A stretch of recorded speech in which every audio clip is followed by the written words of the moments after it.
Welcome back to bestofmarin.com, where we do our best to give you the rundown on all things happening around the county and where to find the best places to go in Marin.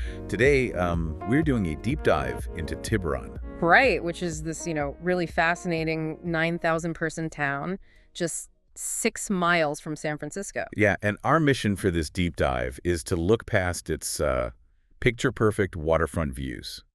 We want to uncover the wild, hidden history and the really unique ecology that make it truly one of a kind. Because the contrast is just so jarring. I mean, walking through Tiburon today is, well, you had a great way of putting it earlier. Oh, right. I was saying it is like meeting someone in a bespoke designer suit, only to discover they have a bunch of rugged, sailor tattoos hidden underneath. Exactly. I mean, even the name itself hints at those gritty roots. It was named back in 1775 for the leopard sharks that were swimming in Richardson Bay. Wait, sharks, just right there in the day. Yeah.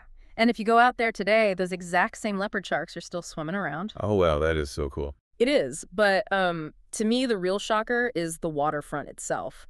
Back in 1884, it was this sprawling, bustling railroad terminus. So instead of the upscale Mediterranean yacht harbor vibe we see today, it was industrial.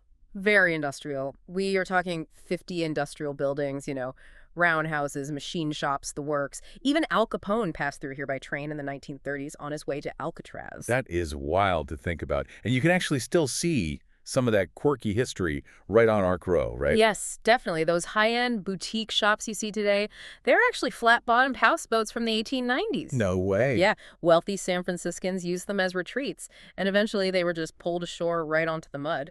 Which perfectly explains why the floors in those shops have that distinctively crooked, eccentric tilt.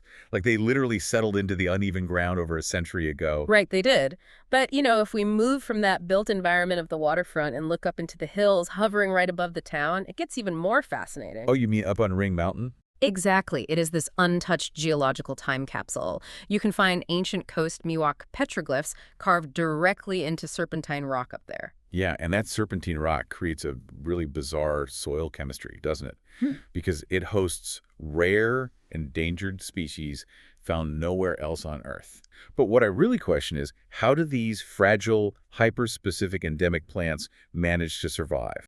Especially with massive modern real estate development happening just down the hill. Like, shouldn't construction runoff or invasive weeds have choked them out by now? You would certainly expect that, but the serpentine soil is highly particular. It is incredibly low in essential nutrients, and it is packed with heavy metals like magnesium. So it's basically toxic. Exactly. It is highly toxic to normal invasive weeds. They simply cannot survive the chemistry. Oh, I see. So while the harsh soil keeps the aggressive plants out, the native jewel flowers, which evolved specifically to tolerate those heavy metals, have this protected fortress to thrive in.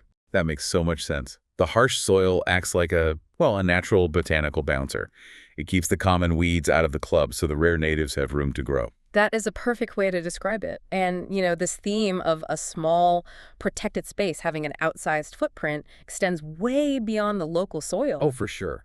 If you zoom out, this tiny peninsula acts as a massive gateway to broader California history. Yeah, like Angel Island, the closest mainland point to it. Right. It is just a 10-minute ferry ride away. So that connects this small town directly to historic missile sites and the famous immigration station. And the town punches way above its weight class globally, too. I mean, despite a population of only 9,000, they host an international film festival every April. Wait, really? A major film festival? Yeah, the goal is to promote cross-cultural dialogue through global cinema. It is so ironic, but also really impressive.